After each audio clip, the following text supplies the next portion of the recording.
Happy Magic Monday, Collective Consciousness. This is Virgo Queen, your transformation coach, using the tools of astrology, tarot, sound healing, and ritual.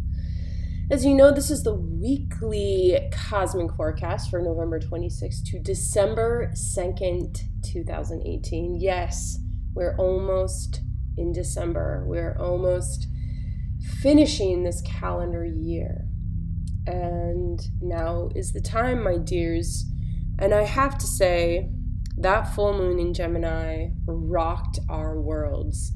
I have never seen and heard so many stories of stress, tension, inner turmoil, the outer worlds out of balance. Oh, dear ones, we are in a time of great transformation. And I just want to guide you a little bit during this week to help us learn how to breathe, learn how to integrate all that stress and change in our lives. And I just want to give you a little hope and a little faith that by next week for the new moon in Sag, after Mercury's out of its retrograde period, we're going to regain our light. So hold on tight, dear ones. Now, as you know, I love to use the tools of astrology, tarot, and sound healing ritual. And this forecast, we look at the moon cycles for the week. I call in a goddess to help guide us through the energies and how to embody the divine feminine. And do a little tarot reading to look at how can we navigate through the weekly cosmic energy. So this Magic Monday, we are in a Cancer moon until Tuesday, which will move into a Leo moon until Thursday. And then Thursday we go into Virgo moon energy, oh dear, until we begin December with Libra moon until this Sunday. So we start off with Cancer moon. And moon in Cancer is also really looking at like, where do you need more nourishment in your life? Are you feeling nourished?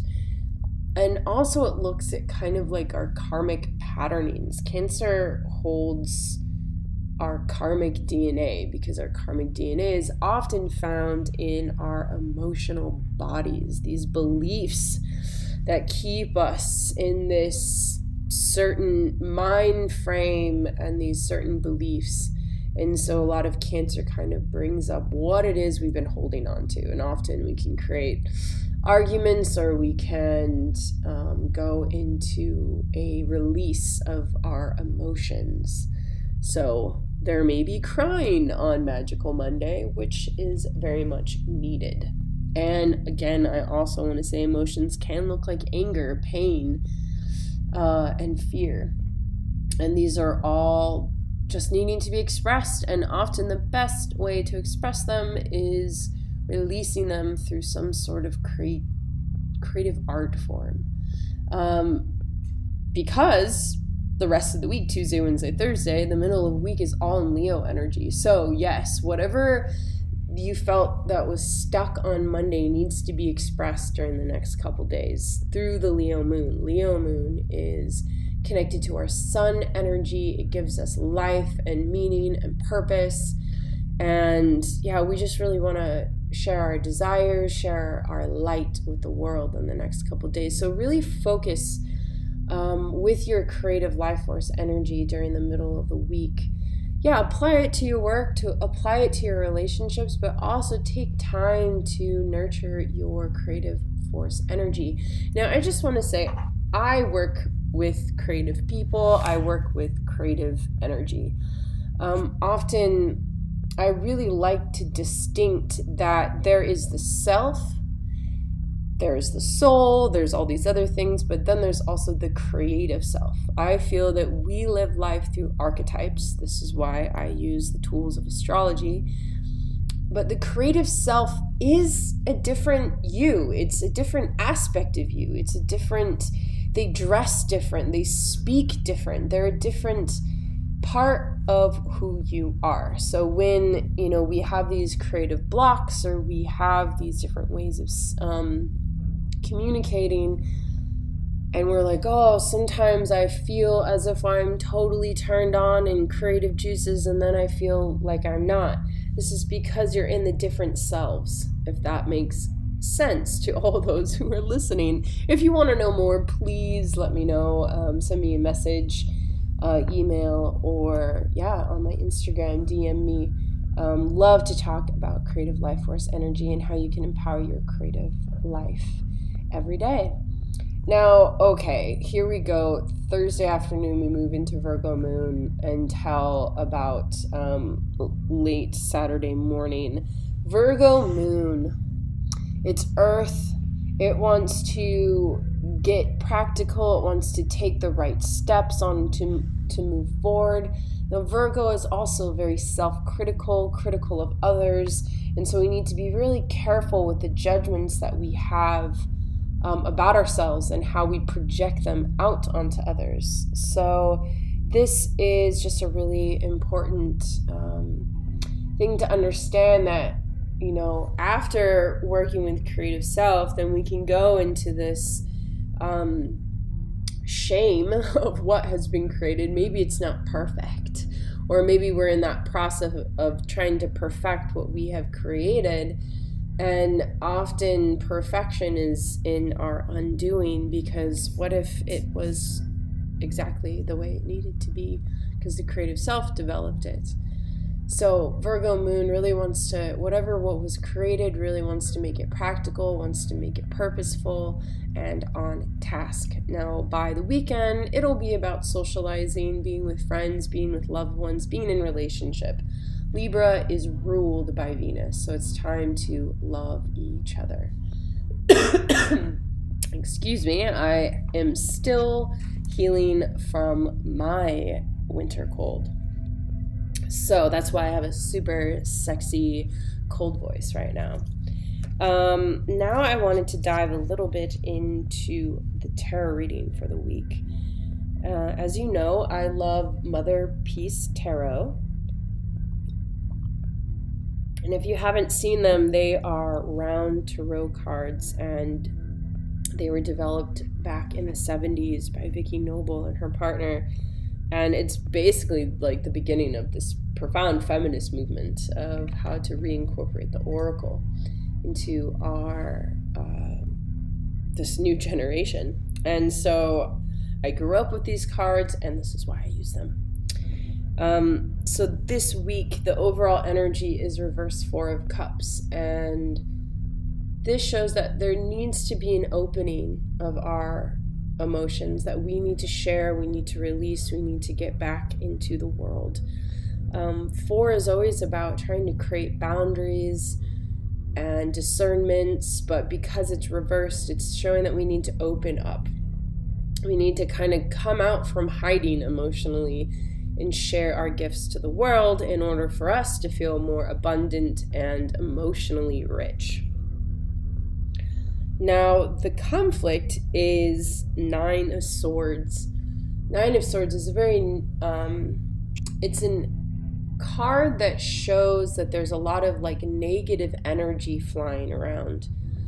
And it could be kind of from our own demise, or that we're just kind of in a very negative environment. And when I say negative, what I really mean is stuck energy that has not been released, energy that has not been given a voice. And often these are old belief systems that we carry. And again, like I was talking astrologically, and I have to say I pull the cards, then I look at the moon cycles, and somehow they always correlate.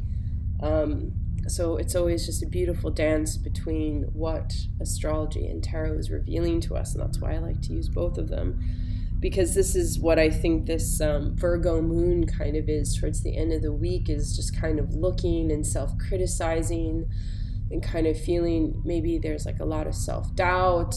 Leo also has this aspect where, you know, it shares all of its light, and then there is kind of like, oh, well, is it good enough? Will people love me? Will I shine? Is, you know, sometimes there also can be some ego aspect in there. Every archetype has its shadow, every archetype has its light.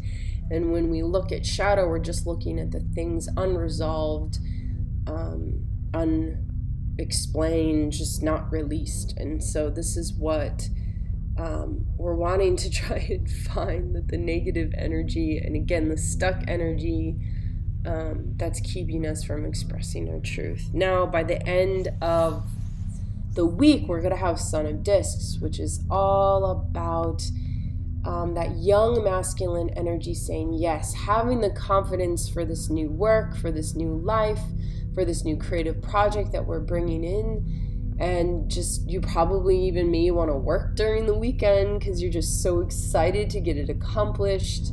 Now, you don't have all the know-how or the skills, but you're just going to go ahead and try anyway because you just have this overzealous confidence, which is often what's needed in starting a new endeavor. Now, the goddess that will guide us this week is the same as last week.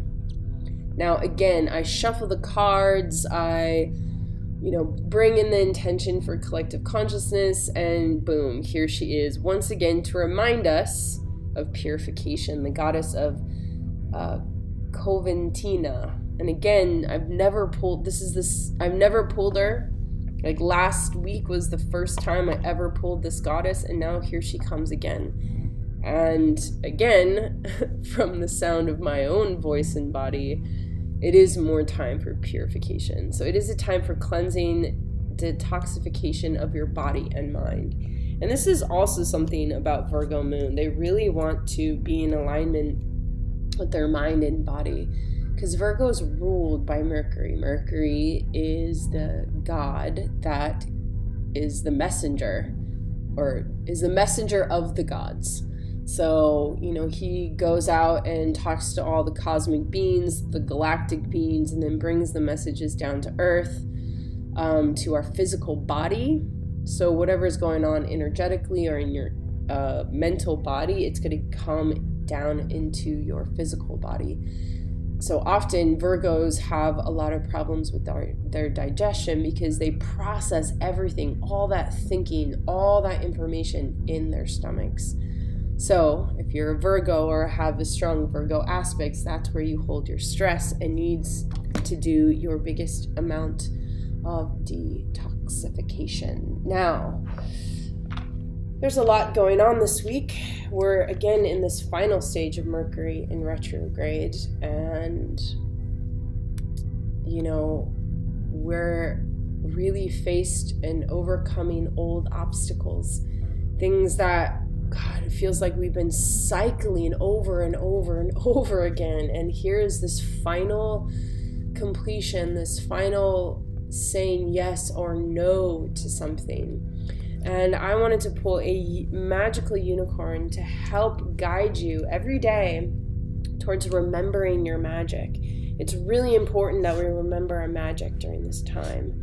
And so the unicorn is, I'm pulling it right now to tune in to everyone, and it is leadership. Step into your leadership, share your message, inspire and empower others. Now they say the more light that you shine to the world, more abundance you will claim for your life. Light can be seen as money. Light can be seen as gifts and talents and all these services that you want to give and share. So, dear ones, whatever position that you're in life, wherever you feel that you are, I want you to celebrate exactly who you are right now. Get up and dance. Get up and say yes to the life that you are creating. Now, you may have big goals, big visions, or no big dreams at all, and you just want to feel healthy, happy, and alive again. I want you to remember that you, yes, are writing the story. So be mindful of the lens in which you look through life. Be mindful and know thyself. And the best way to know thyself, I believe, is through knowing your natal chart and your transit journey. When you understand your relationship to nature, nature is seen not only in trees and on this earth plane, but nature is in like cosmic nature. When we better our relationship with these cosmic planets that are trying to support us. They're not against us. They want us to succeed. We just need to learn how to listen. So, dear ones, we are in a time of great transformation, and if you need support on your journey, you can contact me at innerdoorways@gmail.com or send me email innerdoorways. I just said my email, innerdoorways@gmail.com, or check out my website at www.inner-doorways.com. And thank you for your kindness, and thank you for listening, dear ones. Until then, blessed, blessed, blessed be.